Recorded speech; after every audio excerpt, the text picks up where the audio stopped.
अस्सलाम वालेकुम, कैसे हो दोस्तों। उम्मीद है कि सब खैर खैरियत होंगे। अल्लाह ताला ऐसे ही खुश है कि जो दोस्तों एक वीडियो आप ज़रा मुलाज़ा फरमाया।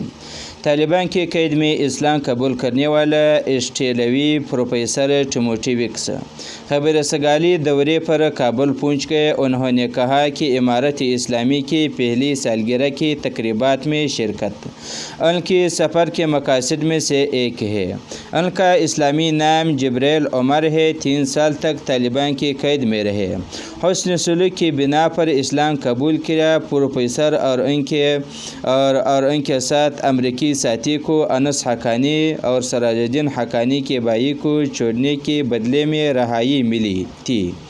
आप खुद ज़रा बगैर उस प्रोफेसर की बातें सुन लो। अल्लाह ताला उसको इस्लाम कबूल करने पर इस्तिकामत अता फरमाया।